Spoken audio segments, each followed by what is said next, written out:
delta bi la day ay tournée lañu pire ay tournée lañu pire mi ngi wan nag boppam bi ñu jaay doole ju salte sax ndaxte nit ki démb lu ci toll juróom benn ci ay doomu aadama ñoo dee inna lillahi wa inna ilayhi rajiun la ilaha illallah lu tolloo juróom benn téeméer ak juróom-ñaar fukk ak ñeent ci ay doomu aadama ñoo am kon jàngoro ja la ilaha illallah sur saane ngir dakal nag njuuma lii nga xam ne kon mooy wàllum corona ga day waaw nga xam ne rayagum na lu tolloo junni ak ñaari téeméer ak juróom-ñeent ci ay doomu aadama démb rek rey na juróom benn comité bi nga xam ne nag moom lañ dénk wàllum mbas moomee waaw yañu santaane kii ci jamonoy tabaski bi lée nañ leen ko wàññi toog suñuy kër di fa liggéey télé réalité bërëbu liggéeykaay yi ñuy xëy si nañ leen wàññi mar di tali waaw professeur Souleymane Mboup nee na mesures yi nga xam ne maanaam dañ leen a jëloon yëpp a filee nii dañ leen a war a renforcer yokku leen ndax delta bi lée moo gën a gaaw a wàllaate laa la wax enquête yéene kaa ne gis nga dellu siwaat coronavirus kii mesures yi dellu siwaat na day tere dellu siwaat na Abdoulaye Diouf Sarr waaw ma ngay sàkku nag maanaam biir oto yi transport public yi ne masque yi na dellu siwaat Abdoulaye Diouf Sarr ci la solo yéene kaay waaw nee na lu tolloog 500,000 doses fii ak weer wu dee wi lée dana nekk ci biir réew mi Le Quotidien yéene kaay ne doomu jàngoro ju bees ci delta ba day ma ngi wan boppam professeur Souleymane Mboup nee na kaay yi bees yi téeméer boo ca gis fanweer yëpp variant indien balax nguur gi nag fi mu nekk nii la mu santaane daal télé réalité tabaski leen seen kër ox boobu di ne troisième vague ba day waaw mbaadu gars yi dañ ñoo nar a fataat ci biir kër yi waaye semi confinement professeur Mboup day nee na troisième vague bi day ndaw yi la gën a laal de jeunesse bi maa la ko wax l'observateur ñañu téye ci hôpital yi fi mu nekk ni de mbir mi dar na lool ba mel ni tiraay ba mel laa la wax lu tolloo juróom-benn fukk ak ñett ci ay millions ci litre oxygène moom la ñu commandé docteur Niang ci direct news waaw nee na am nañu feebar ñoo xam ne ñaari millions la ñuy jëndee oxygène laa la wax ngelaw lii ñuy nooyi waaw critique yéene kaay ne waaye Macky Sall mi lée est-ce que du dencaat waa Ndakaaru Njaay jël Jóob seeni biir kër confinement maa la ko wax comme na moo amee ca Rwanda gale ca Kigali réew mi quotidien ne troisième riposte bi xeeb naa ko de man day réew mi man xeeb naa ko man sedd na lool Mamadou Lamine Diallo Abdoul Mbaye Thierno Alassane Sall ak seen kuréel googu ci tribune yéene kaay waaw nee na yow xoolal ma rek waa kër docteur muy góor ña fay liggéey ak jigéen ña sacrifier seen bopp sacrifier seenu njaboot sacrifier kon seeni jege ñaale seen sacrifice yooyee ñu defoon yàpp benn waay ñëw yàq ko quoi te waa joojee du kenn ku dul ab président de la république boo xam ne totalement irresponsable mar di Italie waaw dajale ay nit yóbbu leen nee na yaay booyoo ma nga bëgg nag waa réew mi ak waa bitim réew ne Macky Sall mi ndekete waa dëkkam bëgg nañ ko de di wut ko de popularité ba tax tey mu indi fi troisième vague bi Macky Sall la waa CRD googa ci tribune yéene kaay yamuñ co daal di nañuy sàkku nag ci opposition bi yëpp ñu daal di gaaw dajaloo ci nu mu gën a gaawee ngir xeex waaye tamit arrêté waa ji nga xam ne Macky Sall la tudd te Macky Sall nag daa mujj nekk ab danger ngir Sénégal laa la wax di Italie waaw Macky Sall léegi danger la 24 heures yéene kaay ne ànd dooleel Khalifa day Sall waaw woon nañ opposition bi lée ngir ñu booloo jàkkaarloog lii nga xam ne kon ab dictature la jaay doole la Macky Sall nekkee ci réew mi le témoin yéene kaay ne waaye xoolal ma code électoral bi rek Khalifa Sall Karim Wade day condamné à mort mar di Italie te moo ni day bu ñu sukkandikoo ci loi rek ñoom mën nañoo voté mën nañoo fal te mën nañ leen a fal te mën waaw yow ci jamono ji nga xam ne kon maître Sidiki Kaba moo fi nekkoon ministre de la justice lan la waxoon dama ne la Sidiki Kaba moo ni woon Karim Wade n'a perdu aucun de ses droits civils civiques et de famille ñàkku ci dara ak yellee famille par conséquent il est électeur et éligible xanaa kon wax day jeex Karim mën naa voté te mën nañ koo fal ndax ñàkkul benn ak yellee famille laa la wax nga ñëw ci Khalifa Babacar Sall mi lée laalaal article 27 ba dane sont électeurs les Sénégalais des deux sexes muy góor ak jigéen âgés de 18 ans accomplis jouissant de leurs droits civils et politique et n'étant dans aucun cas d'incapacité prévue par la loi yéeni kaa gi ne teew ca jamono jooje waaw Khalifa Babacar Sall day ñàkkul woon benn droit civil am ak politique parce que boobu juge tribunal grande instance bu Dakar yeeyugul woon yaabi ca critique yéeni kaa ne président Macky Sall day waaw lam bëgg nag mooy dakal opération tibb tànk ba Bougane Gueye Dany day yàq na Macky Sall de yàq na ko de ndax nam ko diggee woon noonee la ko defee Macky Sall kon lam doon tabax yëpp Bougane Gueye Dany daal dina koy rajaxee nangu titre foncier ba fële ca Fouta léegi kay président Macky Sall bëgg a bañ dana defante ci élection présidentielle yi la ak Bougane Gueye Dany waaye laataa ñu caa yegg day échauffement bi élection locale janvier 2022 la direct news de mobilisation exceptionnelle yi day ak massification yi la waaw gëm sa bopp day léegi nag nekk na rek réalité politique nag ndaxte moom Bougane Gueye Dany mi la kenn mënatul wàññi ci atu politique la te doo ko ca boole ci élection locale yi di ñëw député ba ci présidentielle ba laa la wax xoolal ca Thiès aca Mbàkke gële waa gëm sa bopp lañ fa mobiliser ak lañ fa def opération bi ñu tuddee bu tànk Macky Sall Sénégal tampi plan bu doy waar ci wàllu marketing ak politique la évidence yéene kaay ne waa kër Moustapha Diop day waaw daal dinañuy tontu na kii di Mamour Diallo parce que Bassirou Diop nee na gis nga Mamour Diallo lii muy def nii yëpp bëgg place la rek positionné wu tapage politique la waaye li Moustapha Diop def ci fii Louga gi la xale yi nga xam ne ñoom la fi wutal liggéey ci santé be poste ak LONASE ak Sonacos ak ASC Moustapha Diop du moroomu Mamour Diallo de sur saane waaye xoolal ma sàmmkat bi de tuutee des mu rey beneen moroomu sàmmkatam bi parce que mbokk pëlëm bi day dane ko rek Ousmane Sonko day gagné Macky Sall ci élection présidentielle yi di ñëw waa ji bëggoon koo cor jaasi waay Samba xam naa ni jaasi yomb na leen de 24 heures yéene kaa ne waaye Macky Sall mi lée na bàyyi nag mu sedd ay Macky Sall na bàyyi mu sedd lan mooy ndayu ko Abdou Diouf ñëwee ci Sénégal gi la ñu jox ko Petit Palais Abdou daanaka def na fi at Abdoulaye Wade bu ñëwee ci Sénégal gi la këram gi Macky Sall mënoon na koo yeggale te defu Abdoulaye Wade day loué ab villa fii ci ginnaaw kër Léopold Sédar Senghor waaye Macky Sall bàyyil nag mu sedd histoire day jeex la tee mooy yéene kaa ne coow li doxoon ci diggante Ati Sari gi la ak Bokar Samba Dièye tribunal ba day jox na dëgg paa ba de buute na kon banque ba de libération yéene kaa ne réseau bi nga xam ne dañuy jaay seen bopp day ci internet bi waaw police daanal na leen de nit ñi xiif tribune yéene kaay ne république boo xam ne day dañoo xiif beneen ba ca des di ca profito diggante avion buy jar kon 60 milliards mesure corona yi la ak relance économique tey ma kay le témoin yéene kaay ne pourtant day gis nga ci 2002 bi rek waaw 16,2 tonnes togg nañ koy Sénégal gi la te sénégalais gisuñu seen bopp ci or maa la ko wax dem naa ca làmb ja Mamadou Ali Ndiaye expert la de en sport de combat ci suñu làmb waaw nee na Balla Gaye 140 kilos lay peese tarkalla te mën naa dóor Bombardier daanu su Bombardier mu ñàkkee sens dama ne la Balla Gaye du ko dóor mu daanu ndaw combat bu nar a tar waaye combat boobee dee ak lu mu tar moon Mamadou Ali Ndiaye yoo Balla Gaye yoo Aziz Ndiaye yoo Bombardier yoo nañ xam ne ci pétrole bi lañ bokk de waaw parce que suul gaz du ko teree xeeñ te troisième mandat dañ ko fiy teree rek boo paree ma ne la alaaji tëjal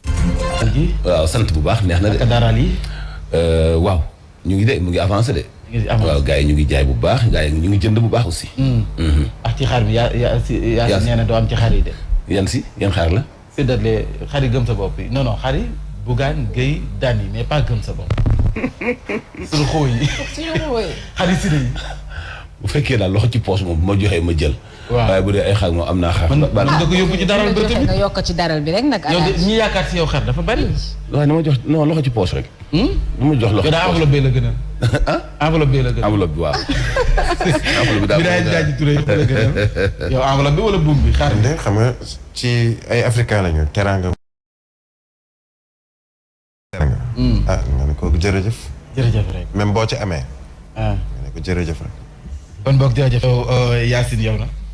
boo ci bëgg enveloppe wala kii man de wax dëgg yàlla bu ñëw rek baax na franchement. ay ñu parce que nekk doo raax tolluwaay mbas mi fii ci réewum Sénégal ñetteelu vague bi nga xam ne mooy lëmbee réew mi looloo sama professeur Souleymane Mboup di gis ne kon nag ñetteelu vague boobu ak fanweeri mënees nañu wax ne ñi amee jàngoro coronavirus moom moo leen ko jox looloo tax na nag ministre bi ñu dénk wàllug wér-gu-yaram jaarale ko ci ndajem comité bi ni ki démb la ñu doon amal seen ndaje di sàkku ñu maanaam liggéeykat yi rawatina entreprise yi ñu baaxoo di jëfandikoo li ñuy woowee télétravail ñu ànd Cheikh Alassane Baldé Madani Marega ci téeméer boo jël ci malade yi nga xamante ni moom la ñuy nemmeeku jamono ji bés bu yàlla sàq nag fanweer yi daanaka variant delta bi la ñu amee loolee nag ëllëg xelu ñi nga xamante ñoo ŋànk wàllu kër docteur suñu sukkandikoo ci professeur Souleymane Mboup variant bu ni mel nag ni muy lawe ci askan bi dafa daal di jéggi dayo lool. ñett ñoo ci jël presque kenn ci variant bi moo variant boobu ni muy lawe waaw mooy wane lu tax kaa yi di yéeg comme niñ koy gisee nii. waral réunion bi CNG amaloon jëwriñ bi ñu dénk wàllu wér-gu-yaram daal di teg ay recommandation ngir nag ñu daal di fàggandeku. ñu bañ a tàggoog masque bi. nga dëkk nga taxaw ba feete foofu tabaski parce que boo déplacé wu rek mën naa am risque lawal feebar bi muy administration publique wala entreprise privée boo xamante ne mën nga def télétravail. Abdoulaye Diouf Sarr daal di sàkku ci ndaw ñi gannaaw bi nga xamee ne nag bokk nañu ci ñu gën a loru ci ñetteelu vague bi nga xamante moom lañ nekk bëgg ñu daal di am taxawaay bu mat sëkk ngir ñu mën a tàggoog jàngoro bi di mbas mi di Covid 19. tàkkutee foog jëwriñ bi ñu dénk wàllu wér-gu-yaram moo di ñu dem ñàqu ji ndax nag 800 junni ci ay doses ñu ngi koy xaarandi feex njeextalu weeru juillet ñu teew lay kàddoom moom Abdoulaye Diouf Sarr. tey newatu fa mais président de la république dafa demandé ñu commandé waat yeneen vaccin suñu ma gën a gaawee fii ak fin du mois de juillet dana jot lu dem ba 500,000 doses de vaccin yooyu nag bu ñu dem gaaw vacciné parce que xam nañ ne vaccination bi mooy tax contamination bi arrêté. le député du peuple ministre bi nee na ñu dem ci weeru juillet bii ñu ne. bu vaccin yi ñëwoon kay ñu dem vacciné wu ji. fi mu nekk nii ñuy jël première dose di xaar deuxième ñu ngi fi di xaar vaccin yi moo jeex loolu kay bi mu xewee ak léegi xaw na yàgg. ñoom nangu nañu ko nañu accéléré yëf yi am na ñu bëgg a tukki mënuñoo tukki parce que. am na ñu ko yàkkamti ñu jël benn dose mu des beneen dose alors que alerté woon nañu ci début ba laa doon posé ay question ni est-ce que Sénégal am na rigueur di saytu nga jël benn vaccin mu war a nekk bu am tollanti nga ko jël ci espace 3 mois nga ñëw fekkaat ko fa ñun ma waaw parce que boo kiiyee dañuy lay bindal tegal la sa carte def dencal la sa bos histoire m'a donné raison encore. wax fa dëgg. ayca ministre bokk na si li mu sàkku waa rawatina waa comité bi mooy ñu liggéeykat yi di def télétravail. xam nga c'est bien beau de le dire télétravail éviter les rassemblements éviter les déplacements mais loolu sax wax na ci mais nañu éviter déplacement pour dem tabaski ci jamono ji ñu toll nii c'est-à-dire que c'est un appel malheureusement boo xamee nit ñi duñ ko dégg tout simplement parce que dafa am jaar-jaar boo xamee ni dañ ko weesu yàggul ci wàllu gi nu mu doon doxalee ci lu jëm ci wàllu xeex mbas mi ñu gis ni peut-être am na benn cassure wala fenn foo xamee ni mbir yi dafa taxaw ci lu jëm ci wàllu communication tey boo ñëwee ne leen placé wu dem tabaski mais wax la boo xam ne da nga koy sànni ci géej gi noonu rek waaye kenn du ko appliquer li ñu war a def mooy fexe continuer la sensibilisation communautaire te pour loolu ñi yore wàllug relais communautaire di par exemple les médecins spécialisés ñu ci mel ni nuñ koy weeti Dieynaba Mbaye nga xamee ni moom bokk na ci médecin yi yore wàllu communautaire santé communautaire mais dañ leen recruter parce que am na ci ñoo xam ne recruter wu ñu leen alors que tey boo leen recruter woon mën nañu am benn rôle boo xamee ne dañ ko ci jouer ci lu jëm ci wàllug sensibilisation boobu mais quelles que soient les mesures qui seront prises ou qui sont prises par le gouvernement il faut nécessairement ñu jiital sensibilisation te pour loolu relais communautaire yi rek lañ ciy wax donte wax nañu ko ne dañ jaar ci ASC yi ngeen jaar ci bàjjanu gox yi et cetera nu ñu gën a appuyé wu ci loolu pour mën a au moins jéem a xeex mbas mi. wàllum télétravail boobee sax kuréel gi ëmb kon jaate gi tënku ci. daje doon ca waxtaanee nee nañ télétravail naam lu baax la am na lu mu laaj waaye it am na ay gàllankoor dem seen ndaje mi mu nekkoon ci teewaayu Safiatou Ba Ndiaye Relage Diène. œil ouvert di turu publication bi nga xamante ne rek day résumé ay conclusions wu étude bu conseil national du patronat di CNP def ngir rek gën a mën a jëmmal cadre réglementaire ak juridique bu télétravail fii ci Sénégal. comme àddina indi na ay xarala yu bees yoo xam ne gën nañu feeñu surtout bi mbas mi ñëwee xanaa laaj na nag ñu seet naka la ñuy saytoo liggéey bi nga xam ne léegi mënees na ko def fekk doo ko defee ci bërëbu liggéeyukaay ba. ci loolu la CNP woote. gannaaw bi mu dénkee benn expert mu xalaat ci loolu xalaat boobu nag moom la ñuy wasaare tey di ciy waxtaan. mu di étude bu am solo loolu te ànd ak li nga xamante ni moo di vision réew bi suñu sukkandikoo ci ministre bi yore lépp lu jëm ci wàllum xëy mi moom mi nga xamante ne sax ñëwaat na bu baax a baax ci avantage ak inconvénient yi nekk ci télétravail. mooy pexe yu bees ñëw nañu pexe yooyu mën nañu indil yekkeeku bu baax a baax waaye nag li nga xam ne mën na jëriñ am na noo koy jëriñoo mu gaañ la. moo tax laaj na ñu pencoo waxtaan. bile étude nga xamante ne gulet ñu amal ko ci Sénégal wala sax ci Afrique subsaharienne day duggaale rek ci dialogue social tripartite bi. Ibrahima ñu àddu jëmale ci leneen lu soxal bi la jotaay xibaar moo di ñu daan liggéeyee sa ndem si yàlla agent le Sotrac ñoom nag démb amal nañu ab doxub ñaxtu lañ sa doon sàkku moo di juróom-ñeenti milliards yi nga xam ne nguur gi moom la leen desel ci 14 milliards yi nga xam ne moom la ñu doon sàkku ñoom liggéeykat yi nee nañu du ñu fi am ndax seen xeex boobee dañ koy wéyal. dafa ñaaw ay agent yu nekkoon Sotrac. depuis yooyu les jamono ça fait combien d'années ci ginnaaw am na xale yu bari yoo xam ne judd nañu xamuñu Sotrac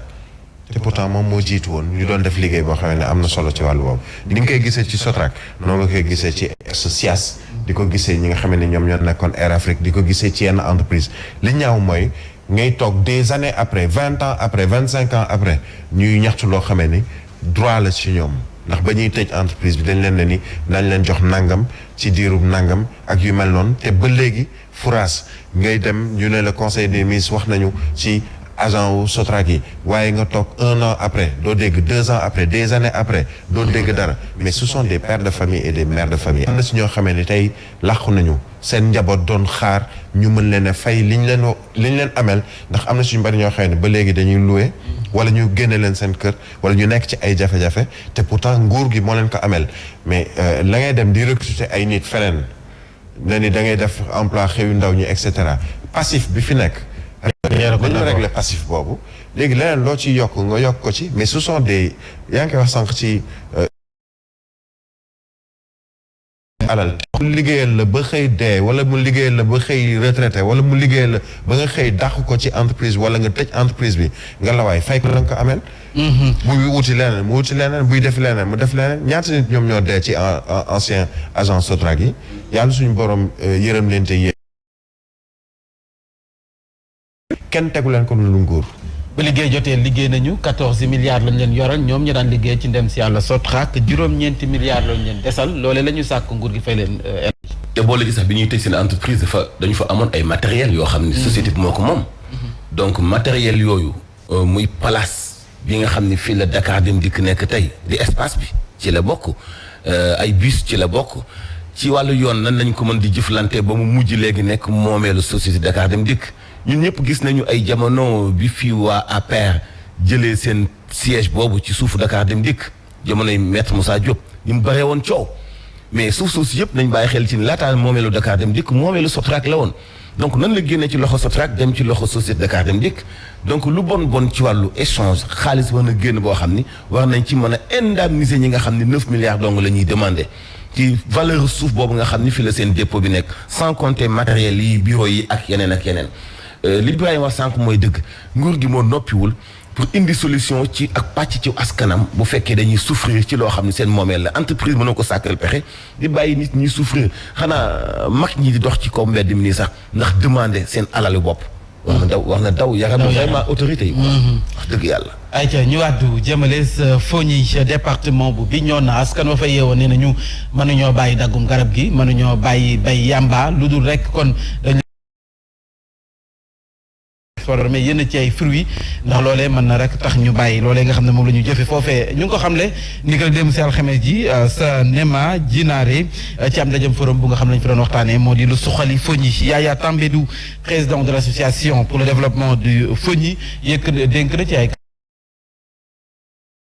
du développé parce que ñun ñooy ay baykat yamba lañ ay dakkat kii lañ loolu moom ñun mënuñu ko d'accord parce que même bu dee sax mus nañ bay yamba waaw mun naa ne du suñu coobare l'état sénégalais bu bëggee ñu bàyyi loolu daf ñuy jox dara parce que ñun bëgguñu koo def te bëgg nañ carrément def lu état sénégalais bi wax mais leneen rek mooy suñu problème bi tey man su ma doonee baykat yamba tey état bi ñëw nee ma carrément est-ce que état bi jox na ma li ma war a dundee su ma ko joxul loolu day doon un grand problème pour man léegi l'état comme que bëgg ko l'état ngir yàlla nañu jox loo xam ne daal tey nañu tabax ay usines yoo xam ne jeunes yi emploi des jeunes yi mun nañu fa liggéey di nga gis jeunes yi nekk fii di dawal ay Jakarta di nekk fii di bay ay yamba wala di dagg kii ñoom ñëpp duñu ko def. wàllum transformation sunu produits locaux yi démb rek maa ngi fi doon wax ak waa AFAO bu Ajaratu Khady Fall Tall ak Lalaye Fall yi nga xam ne ñu ngi former ay jigéen yu bari sa HLM. su ko defee nag li nga xam ne moom la ñuy béyee fii muy bañ di yàqu. waaw xam nga loolu nag ku ci mel ni ñi yore wàllu commerce ak yu mel ñoom dafa am liggéey boo xam ne dañ ko ci war a def liggéey bi mooy lan nit ki bay na peut-être que écoulé gul marchandise am wala diir bi mu ko war a écoulé mënul jot ci marché bi sur le plan local mais lan nga ko mën a jàppale mooy tabaxal ko wala wut foo xamee ni dina mën a denc boobule bay ba nga xamee ni bés bu ko nit soxlaa dina ko mën a jot xam nga am na ay seko gerte yu doon am ci jamonoy Sonacos bu njëkk ba.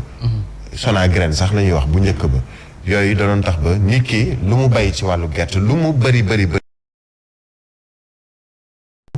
am na fu mu ko mënoon denc ba nga xamee ne du yàqu ba bés bu ñu ko soxlaa ñu mën ko récupérer mais ça doit être valable ci bépp production wala bépp produit agricole boo xamee ne am na ci réew mi wax nañ ko ci wàllu soble mais c'est valable également ci yenn produits maraîchers yi nga xamee ne ñii dañuy bay salade peut-être que mu xaw a yàgg seen loxo ñii di bay tomate ñii di bay yeneen ak yeneen mais nañ leen wutoon foo xamee ne soit bu ñu ko fa mënee denc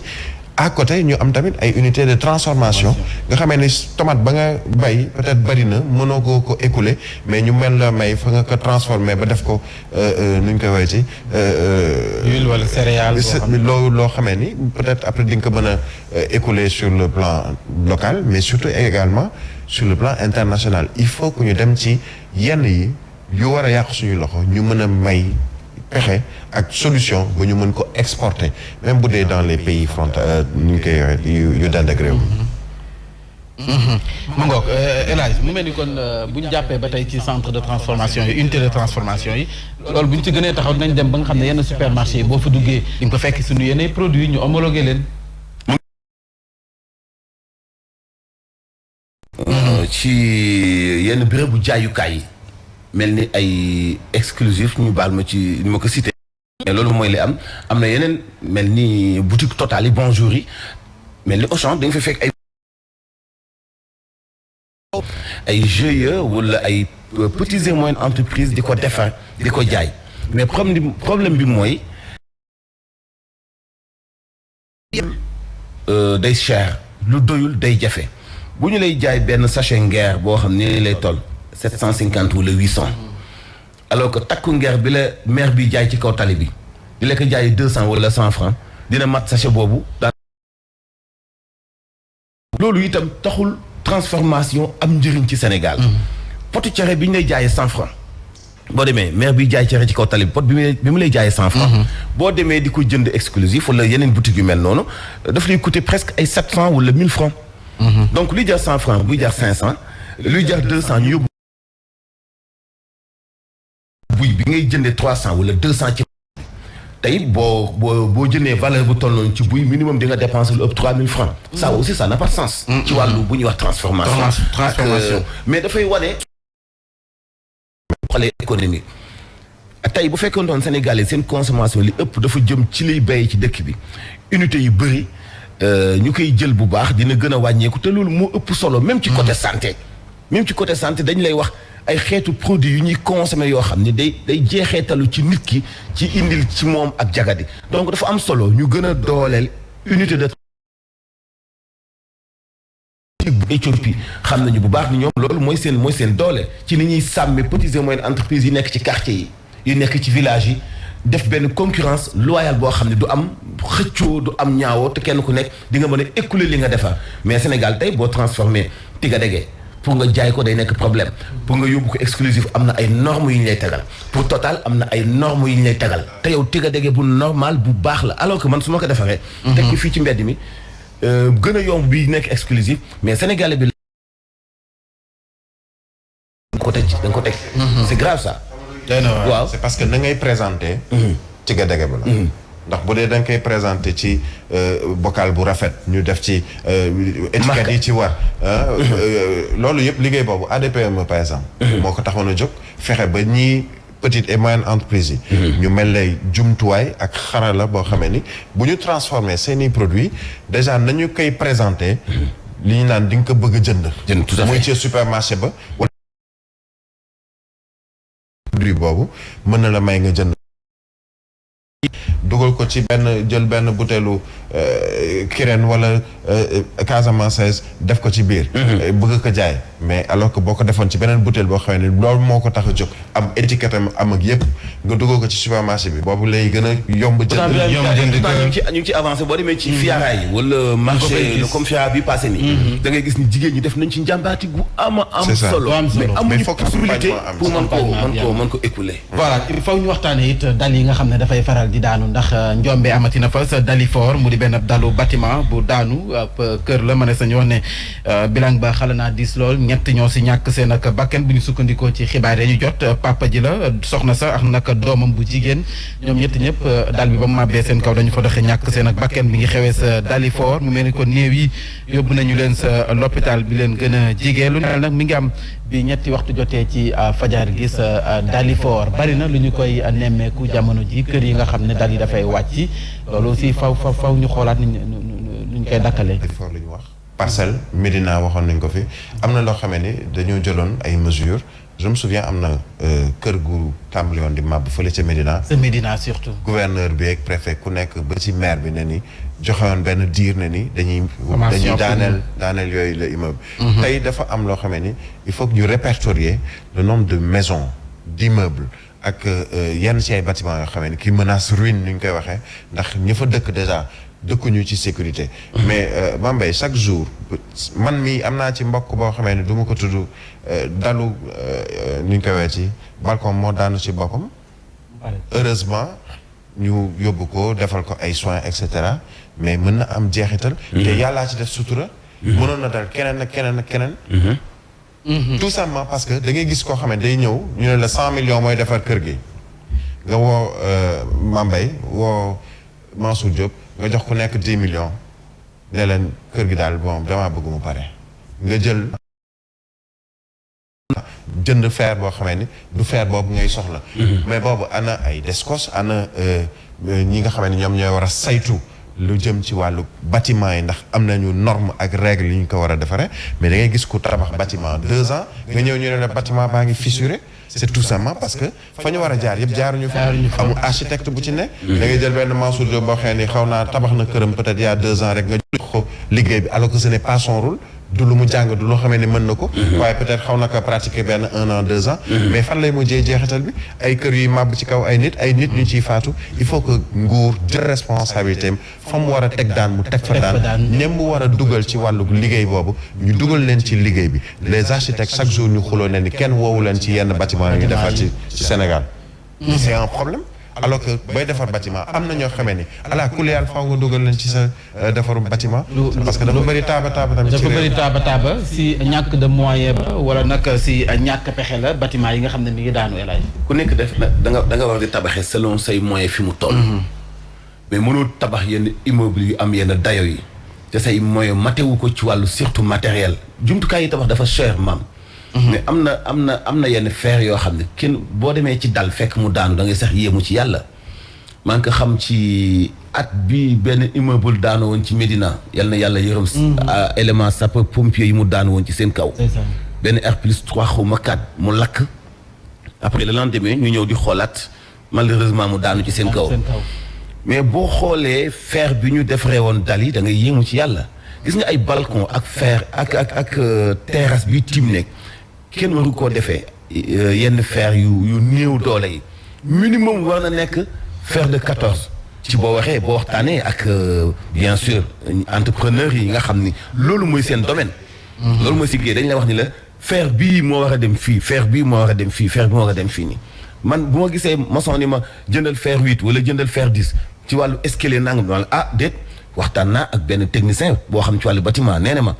pour mu dëgër da ngay ut fer de 14.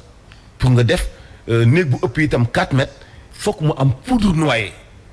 waaw fokk mu am poudre noyée parce que bu dee élément bu jëlee yenn distance yi ñu koy defaree fer de 10 wala fer de 12 dafay néew doole.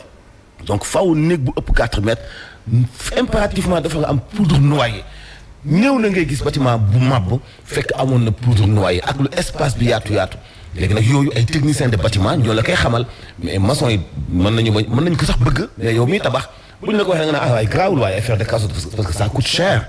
léegi nag loolu mooy indi conséquence yenn saa yi bâtiment doo am sax 10 ans après daanu def ay musiba. mais aussi yenn saa yi comme ni ñu ko gisee sa Médina sous-préfet Djibi Diallo yi mas nañ ko ci yóbbu si yoon ndax fekk benn bâtiment bu daanu mun a ñëw ñu génne leen forcer leen ñu génne parce que loolu wóoratul. mooy la responsabilité mooy am nga gis nga Mambay am na fooy toll. doo xool lii neex na diw wala neexul diw. tu prends tes responsabilités parce que il y va de la survie de population fu ñu dem foo xam ne ni bâtiment bi wala Biram Lacc mën naa daanu ci sa kaw yow mi autorité il est de ta responsabilité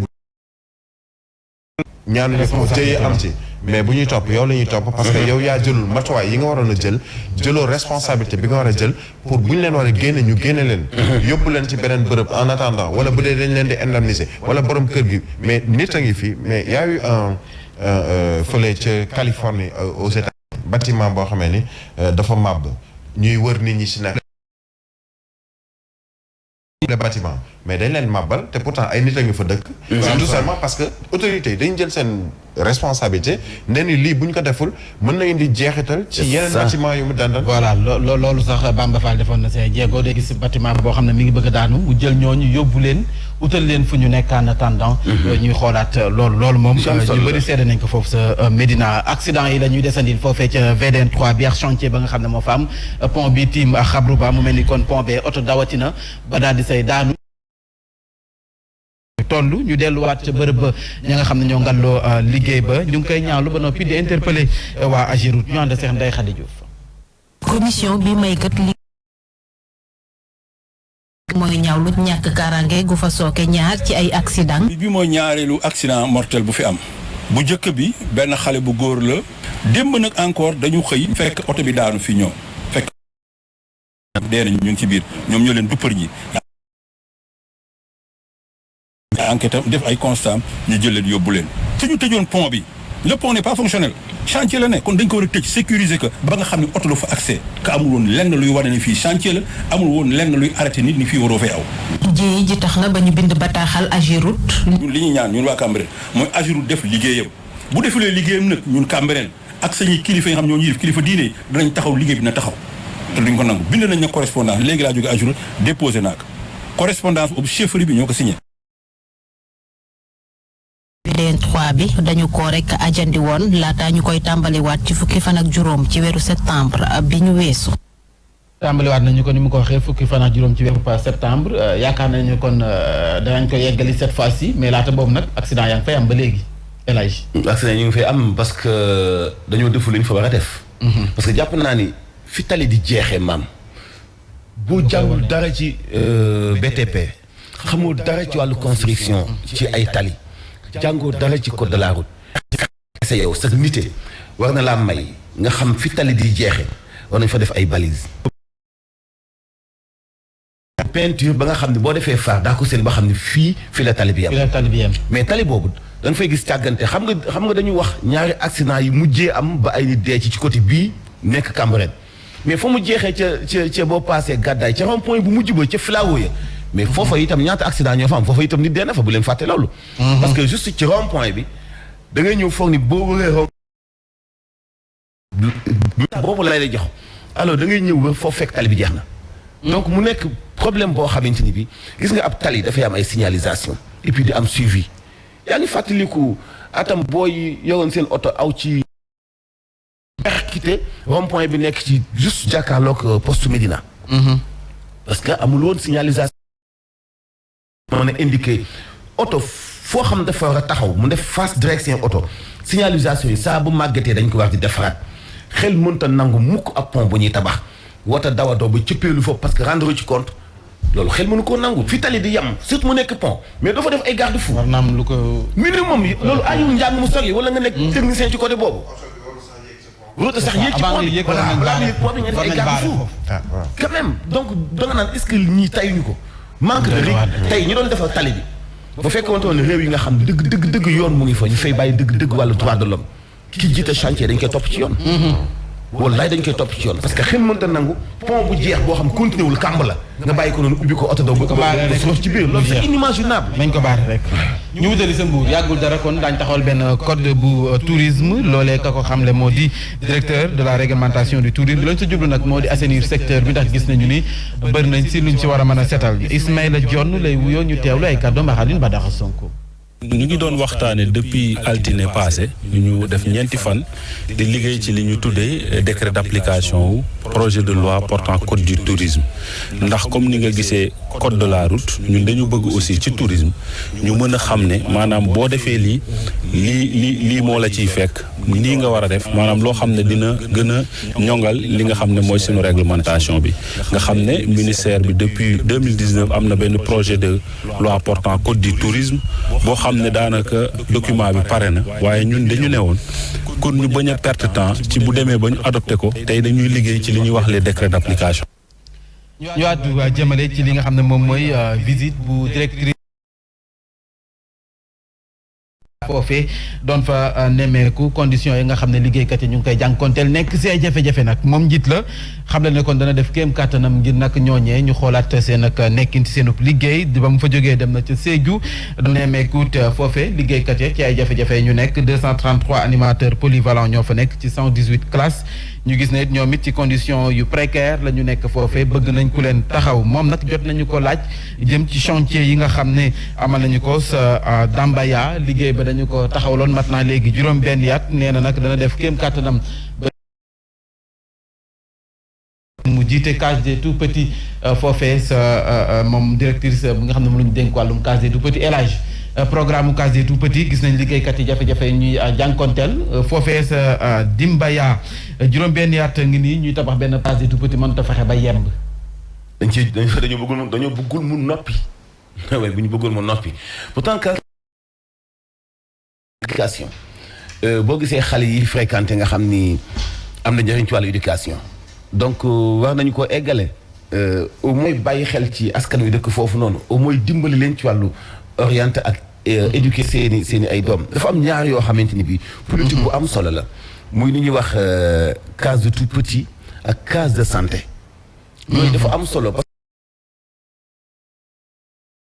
que bu tawatee dina am fenn fu mu jëm mooy comme li ñuy wax santé de la reproduction solo ci village yi solo boo xam ne taxawee xeex jigéen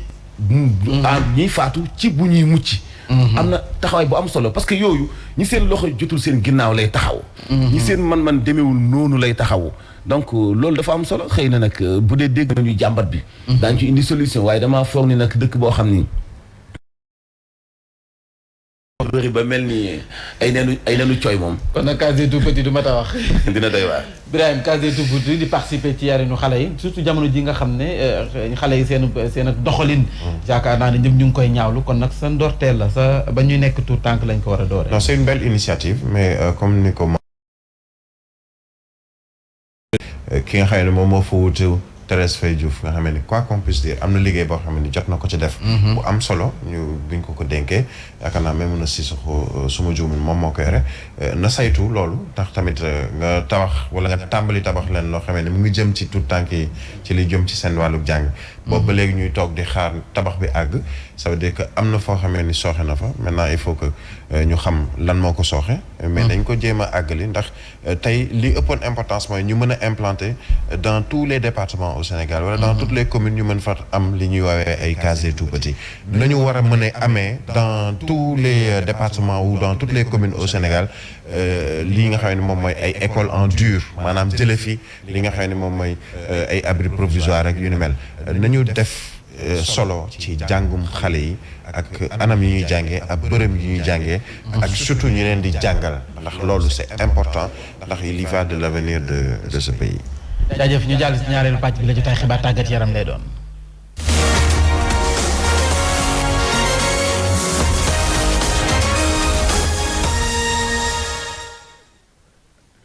ayca ñu ànd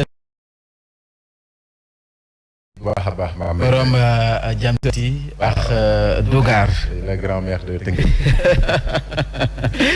mu ngoog mi nuyu bu baax Ndeye Naar Thiam moom dafa yëngu ci wàllum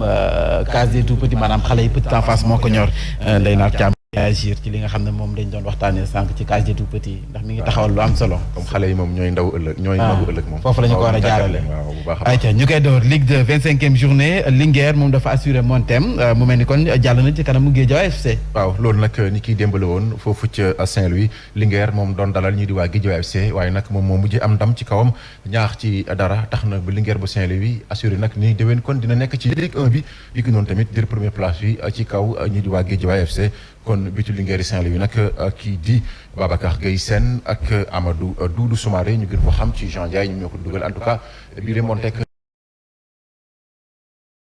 dëkk di Saint-Louis gën a nag taxaw ngir nag am beneen position ci football bu Sénégal ñu dem fu fekk fa Babacar Niang ñi ki noonu Jaylani Sarr.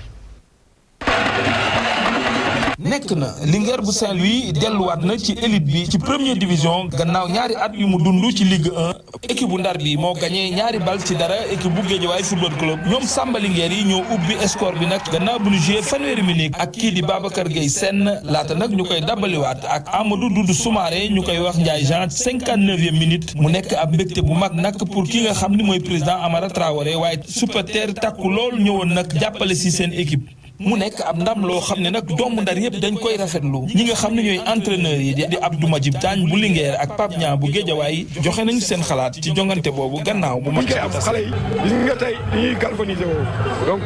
équipe day soxla supporter mooy 12e moom ñu awen parce que loolu mooy équipe du am supporter am dirigeant am football kat donc maa ngi leen di delloo encore njukkal leen wax ni victoire bi ñoom lañ ko déggee match ñu gérer match yaakaar benn faux pas Linguère rek pour mën a jëlaat première place bi. nan nga gisee équipe Linguère bi. non équipe bu baax boo xam ne nii géré nañ match bi première ba 90e minute vraiment amul dara lu ñu leen di wax. jaajëf Babacar Niang ñu desandi ba tey ci Linguère bu Saint-Louis boobu li nga xam ne waxtu wi kon benn poñ rek moo dox ci digganteem ak Guédiawaye FC kon nag 26e dernière ak moo nekk dernière journée bi lu ñuy xeex du lenn rek kan nag ci Linguère bu Saint-Louis wala ñi di waa Guédiawaye FC moo fas kon ñu jàpp ne sax yeneen jogante yi ñi ki démb moom Sonacos dafa fekki Amitié FC daan ko ñetti bal ci dara Africa pour mo foot ñàkk ci kanamu Thiès FC ñaari bal ci benn EJ Fatick moom Port Autonome mu Dakaru moo ko daan ci dara Demba Diop daral ñi di waa jamono ba pare daan leen ñaar ci dara ñaar ci benn US Wakam ak Renaissance bu Ndakaaru ndam demul ndam dikkul 0 but partout la ñu def Duc moo daan ñi di waa Kër Madior kon nag ci 26e journée bi la ñu fas yéene nag xam kan moo fas yéene nag ànd ak Africa pour mo foot ci national 1 bi loolu nag dina dox ci diggante Port Autonome mu Ndakaaru nekk ci 11e place bi ak 28 points ni ki noonu Renaissance 12e 27 points EJ Fatick 13e 26 points kon ñu jàpp ne sax Université Club la fas yéene laale Renaissance di si laale ak Africa Promo Foot bi nga xam ne wàcc na ba noppi EJ Fatick moom day dem foofu ca Thiès ngir laale fa ak ñi di waa Thiès. 26e ak dernière journée bi lan lañ ci mën a jàpp. waaw gannaaw ba ñu xamee ne nag Tëngéej FC moom moo jël lii di champion bi ci nag Ligue 1 bi kon waxtu bi kan moo fas yéene ànd ak Tëngéej FC ngir nag mu teewal Sénégal ci Afrique ndaxte fédération bi dafa génne ab bataaxal ngir xamal ni nag ñaareelu place bi ku jël championnat bi moo fas yéene teewal Sénégal ca coupe bu CAF te nag daanaka kon ñetti équipe yi ku nekk nag am nga chance ngir teewal Sénégal ci coupe CAF mu génération foot nekk si 2e place bi ak 43 points. ñi ki noonu jàmbaar tolloo poñ ak génération foot ak jaraaf bu Ndakaaru am 41 points ñeenteelu place bi la nekk moom mi le kon ñu jàpp ne nag si 26e journée bi tamit dinañu xool kan tamit moo fas yéene wàcc ci Ligue 2 bi ci diggante nag Stade de Mbour la ñaari tali wala US Gorée programme bi nag jàppal ni ñi la tëddee kon Tëngéej FC moom dina ci laaj ak AS Pikine Ndiambour ak génération foot lay doon AS Douane ak Casa Sport Mbour Petite Côte di ci dalal Dakar Sacré-Cœur Jaraaf ak ñaari tali la Jambar FC ak Seneps Excellence bu Thiès US Gorée moom moo ci dalal ñi di waa Stade bu Mbour. Sénégal parce que yéen amal jogante ñaari demi-finale bi si njëkk mooy Coupe Kosofa bi waaye it CAN mini football Sénégal di si jàkkaarloo benn ba mooy Eswatini ak nag Égypte mooy ñaareel ba. waaw kon tey jii nag lay doon ñu tombale ko ak Coupe bu Kosofa Cup ñu koy amal waxtu wi foofu ca Afrique du Sud Sénégal nag kon ñu jàpp ne moom mi la nag dina laale kon bu 15h jotee ci digganteem ak Eswatini lay doon foofu ca Nelson Mandela Bay Stadium beneen jogante bi nag war a dox ci diggante Afrique du Sud ak Mozambique loolu bu 12h jotee la doon coupe nag CAN mini foot bi Sénégal démb gannaaw ba mu amee ab forfait ci kaw ñi di Côte d'Ivoire kon Sénégal jot naa qualifié ci demi-finale gi tey jëlee bu 21h jotee nag dina ci laale ak ñi di waa Égypte mi nga xam ne démb ñoo daan ñi di waa Zambie ñaari ball ci dara beneen demi-finale bi nag dina dox ci diggante Ghana ak équipe bi di Libye. ñu àddu jëmale ci afrobasket masculin bi mel ni kon Boniface Ndong mi ngi nekk ci wàccaayu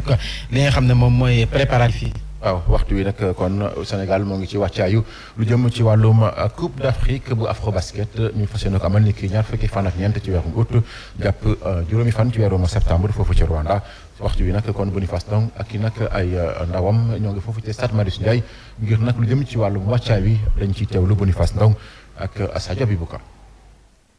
waaw handicapé mënuma ko wax mais moom mën naa ne occasion manqué la parce que fi ngay gën a mën a juger équipe mooy ci ay match xam nga te on a raté nañu presque lu mot ñetti match d'abord. donc match yooyu mënoon na tax ma gën a xam joueur yi parce que mën gis yooyu yoo xam ne dañuy dox en entraînement mais du ñu dox ci match donc loolu match rek la ko mën a wane parce que mental joueur dafa am solo voilà moo tax malheureusement donc du ma ne handicap la mais bon occasion raté lañu donc dinañ jéem ci match 3 ñuy am. Grand Maître Tëngéej Mambay kon lii moo fi gënoon fës jëm ci wàllum xibaaru tàggat yaram di la jox dig daje rek bu 12h jotee ak Birame Diadji Touré 13h ñu fas yéene ci ànd ak le député. jaajëf Pape Manta. merci waay. tey moom jam ñaadale incha allah. xam naa loolu jarul nga koy wax. ay ca pàcc mujj bi